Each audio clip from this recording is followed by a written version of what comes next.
Blog Talk Radio. They say we offer simple answers to complex problems, but perhaps there is a simple answer. Not an easy answer, but simple. It's common ground. It's common ground. It's common ground. It's common ground. We have serious problems to solve, and we need serious people to solve them. Republicans and Democrats working together. It's common ground. It's common ground. It's common ground. It's common ground. Common ground. It's common ground. It's common ground. It's common ground.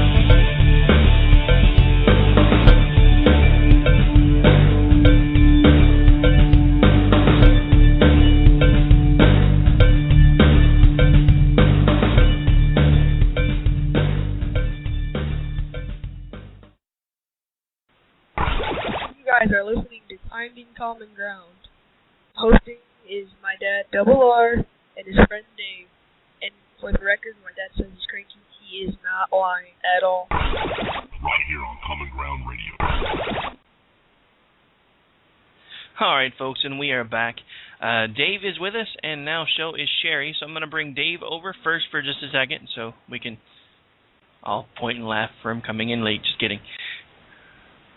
Morning, Dave. Hey, how's it going? It's going better now. You should never leave a guy on pain pills alone on a radio show. Just saying it. I'm sure it was actually... you're breaking up. You still there? We should get you stoned more often. Not if you were listening. Yeah, I'm still here. Can you hear me? Yeah, I can hear you now. No, if you happen to be listening at all, right now all the guests are like, oh my God, thank God, because first Denny came on to help mail me out, and now you're here. And now Sherri's here with us too, so I'm going to bring her over, and we're going to let her talk about the stuff that she's got going on. So, Miss Sherri, you with us? I'm with you. How you doing? I'd be doing better if my back didn't feel like I was a 90-year-old man. But other than that, I'm doing good. How are you? I'm fine.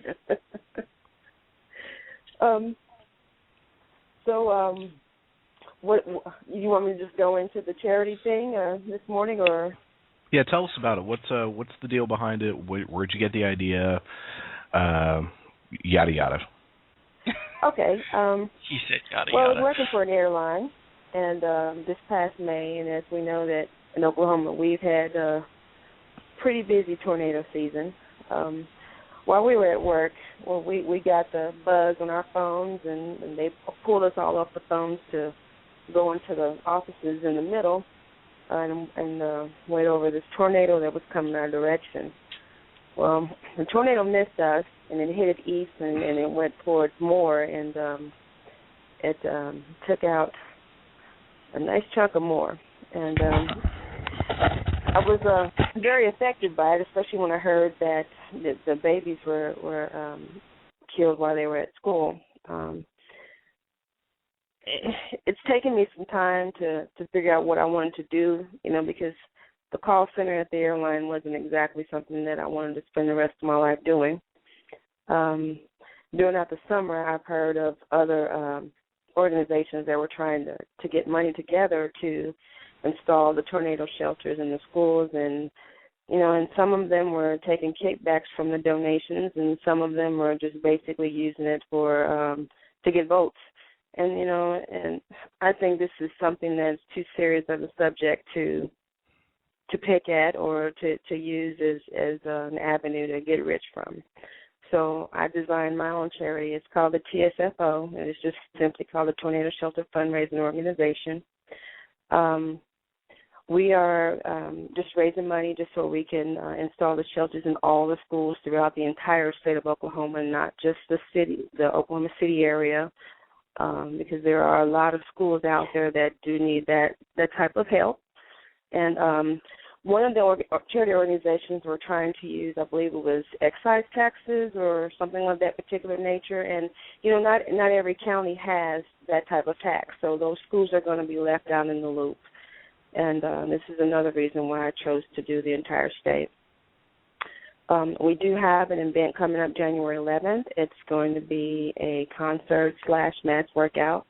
I say mass workout because I'm also a Beachbody coach, and we're going to get a celebrity trainer. We don't know which one is going to be at the workout as of yet because that's still all in the works, but we're going to have a celebrity trainer to host the workout for us, and we do have 2 local bands that are going to play before we start the workout. Very cool. So with the charity, so people donate money to you. How exactly does this translate into shelters into schools, and what kind of shelters are you looking at getting? Are you wanting to get the underground kind? So yeah, exactly. So if someone decides, hey, I'm gonna give Miss Sherri some of my money because I think this is a great cause, what happens then? Where does the money go?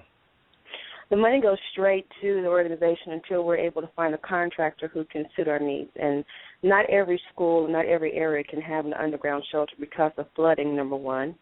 Number two, because of, we have underground utility lines and water sources. So I'm thinking the best way, the safest thing to do is actually to install a safe room, and that's actually more economical than it is to install an underground shelter.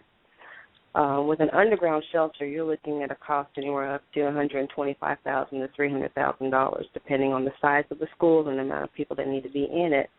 And if you have more than 500 people, it has to have a facility, like a bathroom facility. If we do a safe room, it can be just a delegated spot in the school. In many cases, it's like a cafeteria or an auditorium or something of that nature. They can reinforce to where it would withstand the tornado, and that is actually a more economical cost. It's anywhere from $50,000 to $80,000 for a safe room. We do have several contractors that have sent us over a bid, so we can get the best contractor who is qualified for the job and to install the shelters in our schools throughout the state of Oklahoma. Okay. Very cool. Now, knowing that schools are run, or at least public schools are run by the state and local governments, how do you plan on working with said municipalities to get this done? And have you thought about any issues where, let's say, you've raised enough money for one school to get? Are you going to do it like school by school? As soon as you have enough money for one, you go, okay, we're going to hit this school, let's get this one built. So I guess it's a two-part question. One, how will you decide which schools go when, or are you just going to do them all at once? And two, how do you plan on working with the local municipalities and school districts, knowing that each and every one likes to do things its own way and often can be a real pain in the butt? Totally agree with the last portion there. Well, the thing is, we want to have residual funds left over for any project, and it's not possible, feasibly possible, to do all schools at the same time. I mean, there are 3,114 schools in the state, and out of 3,114 schools, there are about 200 schools that already have safe rooms. So that saves us a little bit of money there. So we're going to basically hit the schools that are in the problem areas first, the areas that are more prone for tornadic activity. We're going to do those areas first, and I have spoken with a couple of school officials. We haven't gone into detail because at that time I was still in the planning stage for the organization, but I don't see any opposition in getting these installed into the schools. They're all for it. But once we do have enough money to at least start one, we're going to find a school that is, like I said, within an area that is more prone for tornadic activity according to history, and start there and then move our way outward toward the other schools.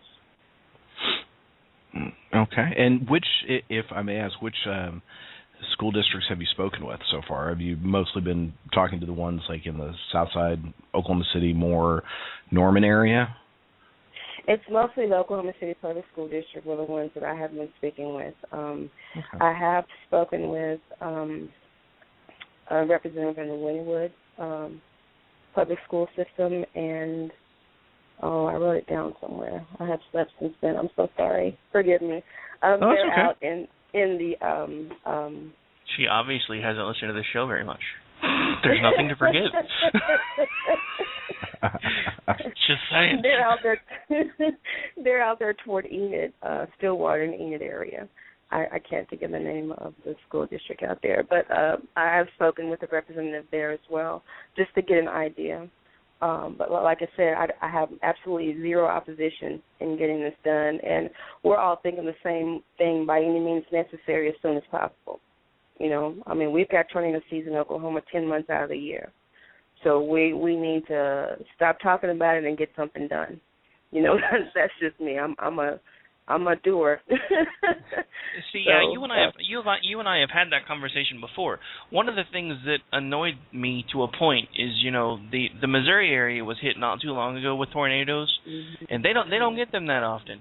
And all of the places where the buildings were demolished, they've done things to reinforce the walls of the buildings they've put up. They've put in glass that can withstand up to 200-mile-an-hour winds. They've done this. They've done that. And we're just like, crap, it's Oklahoma. We'll just rebuild it again. Who cares? I don't understand that mindset. When there are things that you can do to try to make sure that your buildings survive things that can randomly happen to you for up to 10 months out of the year, why you don't take the extra time to do those things in general, not to mention, you know, these are children we're talking about. This is the future of the entire planet. If there are no children left, to me, it seems like a no-brainer. But I'll let Dave get back to the question asking, because he does better than I do. I think Dave has left the building. I think Dave. Yeah, you're right. I think he dropped off the air. Oh no. This is one of the reasons why, as soon as we can find a way to do it, I'm gonna find a way to get a studio put in somewhere where we can actually be in the same place at the same time. Because right now we're doing this through a virtual exchange that works as a studio, and sadly, with the rain that we've been having in Oklahoma, you know, it rains for more than 5 minutes, and suddenly your internet starts acting up. So. I'm sure he will be along in a moment. So, anyway, since you did mention the Beachbody thing, and since you are technically one of our sponsors, why don't you go ahead and let everybody know about that as well? We might as well get you a plug in. That way I don't have to play the commercial where I sound like Ben Stein on Salmonex or something. Because, yeah, I don't know if you've ever heard that commercial, but I recorded it at like 6 o'clock in the morning, and I really was feeling pretty good that day because I had just started doing the workout. I've actually started doing the shake thing, but I don't have any ice. So I've been kind of doing it as a mix and then letting it kind of sit in the refrigerator or the freezer and chill for a while. But it's because I'm determined, so I'm going to find a way to do it even without an ice maker. Because I have a small freezer, so I can't really do ice trays either. Because we have 14 million people in my house and the freezer is always full. But that's another story. So yeah, so I don't have to torture anybody with my Bueller moment. Why don't you tell everybody what's going on with that too? Okay, well, with the Beachbody portion, we have two fit clubs. A fit club is a location where we can all go work out twice a week, absolutely free. The first location is at the First Church of the Nazarene on the Northwest Expressway, and that's every Tuesday, which is today, at 6:30 in the evening, is when we start our fit club. We normally start about 6:35, 6:40, just in case there are a couple of stragglers coming in late, and, you know, there usually is at least one or two. On Saturdays, that's a new fit club for us. That one is actually in Spencer. It's at my church. It's First Baptist Church Hicks Edition, and that's located on 33rd and Post Road. It's actually on Post Road, and that's going to be every Saturday at 3 o'clock in the afternoon. We use different workouts. We use the T25, which is a Sean T workout. He's the that one's kicking my butt, by the way. Yeah, and I switched over to Beta, and if you think Alpha's bad, Beta lets you know that you need oxygen, and you're praying. Oh no! See, I'm old, I'm fat, and I'm wobbly, so I'm still doing Alpha at like a quarter speed so I can get the movements down. But I still need a shower by the time it's over. So yeah. Oh yeah. Oh, yeah, Beta has me praying through the entire set, like, oh, please, 25, come on. I get really happy in the last 5 minutes of Beta. Yeah. As soon as that last 5 minutes is over, you're like, oh, praise Jesus, he's done, and I'm still alive. Exactly. All right. When I was younger. Go ahead. No, I was going to say we've kind of touched on the overall plan for what you wanted to do as far as getting everything started, but from private conversations we've had, from what I understand, if we can ever manage to get this done in every school in our state, your plan is to do what? Oh, I am going to go out to the neighboring states, Texas, Arkansas, Missouri, Kansas, any state that is affected by tornadic activity. We want to go in and do what we can to save the children. I mean, my goal is the entire United States to be saved as much as possible, because, like you said, these are our babies we're talking about. And without our children, we have no future at all whatsoever. And that's one thing that I'm driven to do, is to make sure that our future is secure. So I definitely want to make sure that we go out to all the neighboring states as we can to reinforce their schools as well. Well, as I have told you before, I am all in. Don't have much going on, but what I do have is at your disposal. So anytime you've got any type of an event, if you want to come on and talk about it, you're more than welcome. There's a call-in number you can use anytime we're on the BTR channel. If you want to shoot me an email so I can talk about anything that you've got going on, like I said, I'm all in. You've seen the preliminary designs for the T-shirts we've got that'll be coming out soon. At least 50% of that money is going to go right towards the charity. The other 50% is going to go back into ways to raise more money for the charity. And hey, Dave's back with us, and I don't think he's in the studio, so let me unmute him.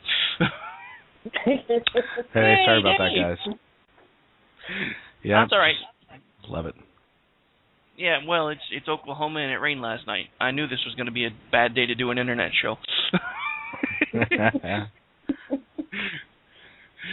So yeah, I don't know if it's because they don't have the lines buried down far enough now that they're trying to do everything underground or what. But it seems like anytime it rains, internet goes crazy. So yeah, we've kind of continued on without you because I wasn't sure if you were ever going to be able to get back on. Did you have any other questions, or did you already lose your train of thought? Because I know that happens. What? Sure. Yeah. I'm sure I could come up with something. Why don't you guys continue your conversation, and I'll jump in once I have a thought. Well, what we were talking about is the fact that, as I've told you and everyone else who is involved in our organization, that I am all in as far as this goes. And I've showed her the preliminary design for the T-shirts. I'm still waiting on the rest of the show graphics to be added around the outside before we'll start production. She is also, which I've told you off the air, mentioned that if we can ever get this done completely within the state of Oklahoma, whether it be through our charity in cooperation with legislation, or her charity in cooperation with legislation. Really? Really? Don't, you know what? Don't make me you know what? You're lucky I can't reach you right now. Much better. You're lucky I can't see you, or you'd be getting a crazy eye. Wait, everybody gets that. Never mind. So yeah. Anyway, what I've told her is that we're all in. Our plan is to eventually, if we can get everything done, whether it's in combination or her charity doing all the heavy lifting, once we're done in Oklahoma, she wants to move out to surrounding states as well. So, which I thought was a noble goal. I'll be amazed if we can get the politicians on board with all this crap, because it seems like anymore all they want to do is scream and yell at each other, which is a story for another day. Yeah, I guess that happens to be one of my fears, is that you've got. Because this is such a great idea and it's such a noble idea, and my fear is, you do all the preliminary talks, people are like, yeah, that's great, and as soon as you show up one day, okay, hey, we've got the contractor, I got the money, what date do you want me to start it? And they're gonna be like, oh yeah, well, about that. And that's just my fear, knowing how politicians work. But hopefully no one will do that, knock on wood. That having been said, apparently the Oklahoma County GOP is notorious for spending their meetings discussing things like the next golfing session and not actually anything, worthwhile. So. Slanty.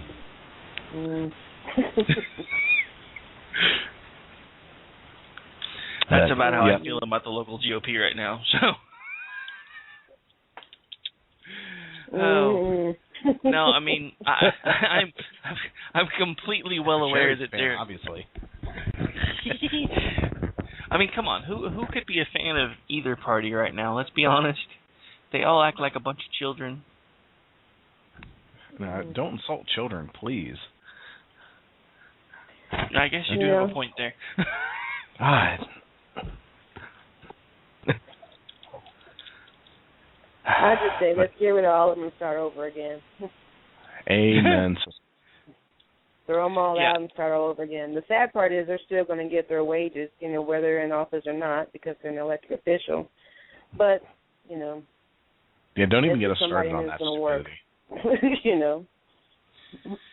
Yeah, I mean that's one of my pet peeves. Always has been. These people are supposed to work for me, yet they see more money in a year than I see in 10.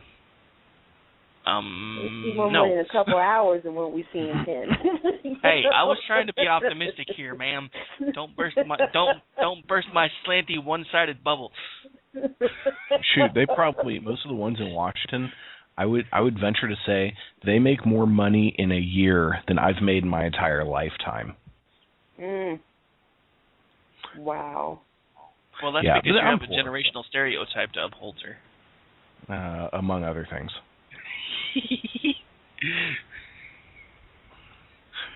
Oh, so going to hell. I thought we were already there.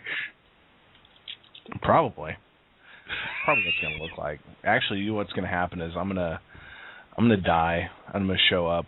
I'm going to be in Hades, and when I walk through the door, it's going to look exactly like Convergys. I'll be like, really? What did I do to deserve this? I mean, eternal damnation is one thing, but come on, throw me a bone here. Damn.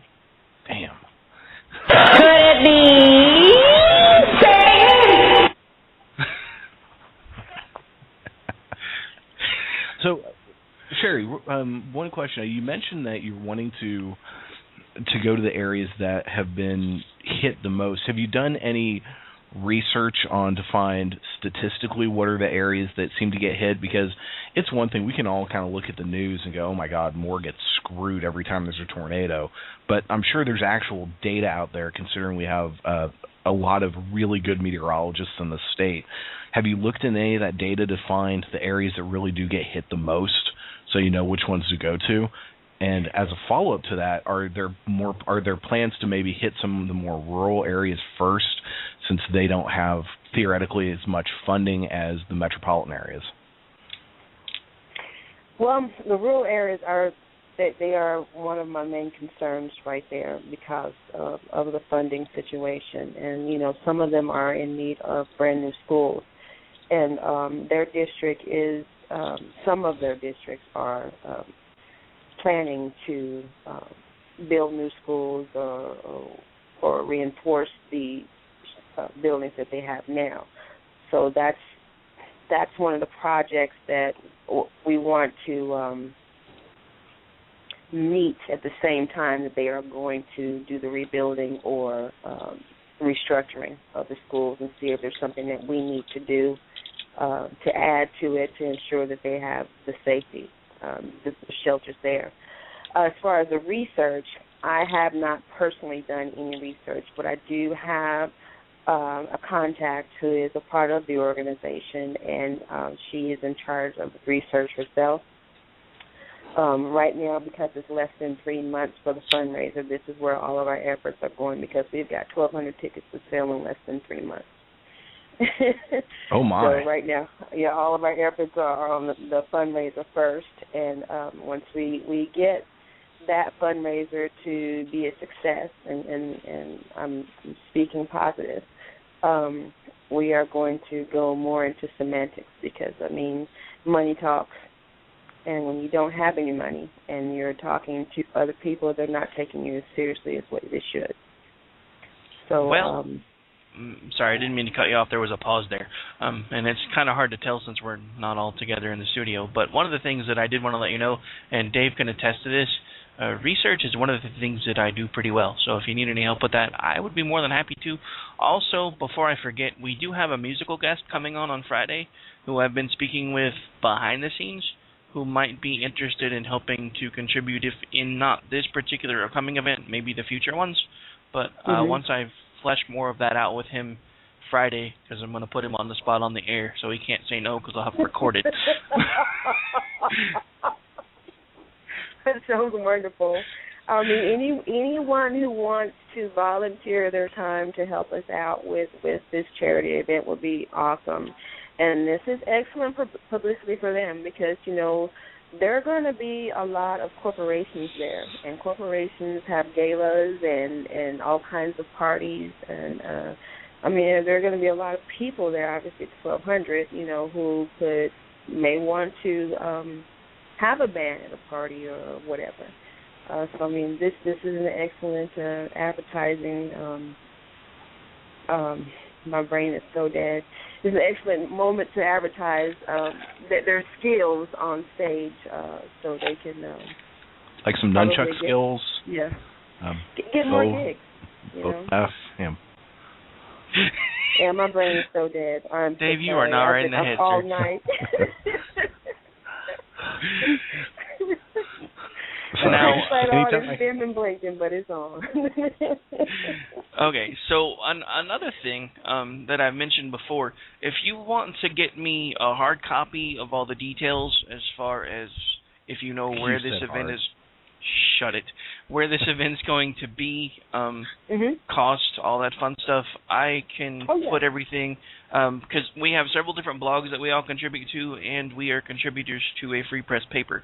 So if you can get me email copies of everything, I'll make sure that it starts getting put out so we can help spread the word that way too, because it's just how I roll, or wobble in my case.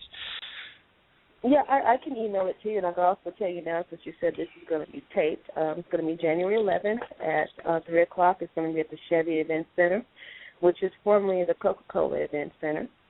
Right now we have two bands. One is Mike Pierce, and the other one is Class Act. And like I said earlier, we aren't sure which trainer we're going to get to host the workout, but that's going to be the third person. But as I said, if we have another band that wants to come in, you know, the more the merrier, you know. That's also what we call Super Saturday for Beachbody. Super Saturday is the day that they come out with more products or new promotions, and we tell our customers about Beachbody. So that's going to be part of the itinerary at the event on January 11th. All right. Well, awesome. Yeah, send me all that information, and I will definitely make sure we put it out. Now, as I've spoken to you about as well before, one of the reasons why I've moved some of the stuff over to the other platform where I currently do my solo show is it makes it much easier to do remote location spots. So one of the things that I would like to do, if it's okay with you, is probably come out maybe an hour or so beforehand and actually just kind of do a remote on location, just to kind of see if we can drum up getting some more people out there. So, because that one actually tells everybody exactly where I am. As soon as we fire everything up, it'll tell them in their apps when they're listening on the phone exactly where we're located, and I can be like, hey, this is where we are. Come on out, support a good cause, yada, yada, yada. And we'll just hang out for a while and talk and maybe play a little music just for fun. Sounds great. Sounds great. We're looking forward to it. It's going to be fun. Definitely could be entertaining. Hopefully I'm not on pain pills that day, or I'm going to sound even crazier than I sound now. Oh, wait. I don't think I can sound too much crazier. I kind of like it. Yeah, I was going to say, I'm not seeing much of a difference. I actually kind of, you sound like you have a little bit more energy than you have lately, so I think it's, let's bring on the pain pills. That's because I finally gave up on trying to figure out how to do the ice tray thing, and I just started using the Shakeology stuff and kind of mixing it up and then going and putting it in the freezer for a few minutes so it would actually get cold. So at least it was cold when I drank it. So honestly, that stuff's working. I've been using it now for about 4 days, and I can definitely tell a difference. Good. I'm glad you're back on the Shakeology. Well, yeah, awesome. It doesn't hurt that I'm drinking that and drinking copious amounts of coffee at the same time, so I'm pretty sure I'm getting energy from two sources, but that's a story for a different day. Awesome. Oh, well, I'm down 87 now. I've lost 87 pounds total. Okay, not to say this on the Wow. air, but I don't like you anymore. I haven't started losing yet, but it's because I haven't really modified my diet much. I figured I'd see how this stuff works energy-wise before I go all in. So far, it's working out, so who knows? Maybe I'll give up one day and lay off the cheeseburgers, but I can't promise anything. You can't outwork a bad diet, man. I've been telling you. Hey. Dude, I need a cheeseburger now. That sounds good. I think you told off on yourself because so you just told off on yourself because you're part of the 21-day challenge. Uh-huh. I never acknowledged that, ma'am. Okay. Did I ever did I ever one time type that I acknowledged that message? No. Okay. Uh-huh. Well, I'm going to act like I didn't hear it this time. Uh-oh. I think I just got myself in trouble, Dave. That's what you get, dumbass. Yeah, that's all right. Because when I get a hold of you, we're going to work it. I'm going to work you, brother. I'm going to work you. Oh, baby. It's going to be fun. Oh, boy. I think I'm going to go find somewhere to hide now. Okay. All righty. Well, I do have a couple of clients to get to, and I know that you have an awesome show to finish up, and I thank you so much for giving me your time this morning. The kids thank you, too, because this is something that we're doing for the kids. I mean, I'm not taking any profit at all whatsoever from this organization. Everything goes to getting the kids situated. So, I mean, this means a lot to all of us. Well, again, you are more than welcome. Thanks for hanging out with us this morning, and feel free to come back on anytime. I will. Thank you both so much. I hope you all have a great day. And you all out in Radio Land, you have a blessed and wonderful day as well. Take care, Sherri. All right. Bye-bye. Wow, what a super nice lady. Tell you what. Thank God you were here for the interview. You know, for the record, for someone who keeps telling me in emails you don't want to be a journalist, you really sound like a journalist. Just saying. You're like, have this question and this question and this question, and for a follow-up, how about this question, and how about this? I'm like, dude, what do you mean you don't want to be a journalist? Yeah, I can see that, because that was actually a lot of fun. I enjoy doing, interviews. That's and see, luckily for me though, is since we've been talking about this charity for a while, I've actually had time to think about stuff. I had nothing prepared, nothing written down. These are just kind of little things I've thought over the weeks. Okay, what's she going to do when she runs into this? Okay, what's going to happen when she runs into this? Has she thought about this? And so, yeah, it's a great idea. Excuse me, but yeah, I mean, just get my journalism degree. For those of you who don't know, I've been going through a bit of a midlife existential crisis lately, and check out the big brain on bread. Sorry, it was a little late. I was gonna play it when you were doing the whole. I didn't have anything prepared. Sadly, the studio's a bit laggy today. That's okay. It came out right after I said existential, so. I thought you did that because I used a 50-cent word. So, but yeah, if you could get us some more guests so I can ask more interview questions, that'd be awesome. Well, again, we do have a guest coming on Friday, and he's coming on for the show. So cool. Do I have to do anything on Friday? Oh, you better not. Speaking of, I have to be at work at 10 in the morning on Friday, so I will have to leave at 9:30. So I'll be there for the first hour and a half of the show. But after that, what you're saying is you'll be there for about an hour? Probably by the time Skype, actually lets me log in, and then because I'll get in and then it'll crash, and then I'll spend the next 20 minutes trying to get back in. There's something really dirty I could. I'm not going to go there. Yeah, don't do it. I'm going to be a good boy. I meant to do that. Exactly. Blog Talk Radio. They say we offer simple answers to complex problems, but perhaps there is a simple answer. Not an easy answer, but simple. It's common ground. It's common ground. It's common ground. It's common ground. We have serious problems to solve, and we need serious people to solve them.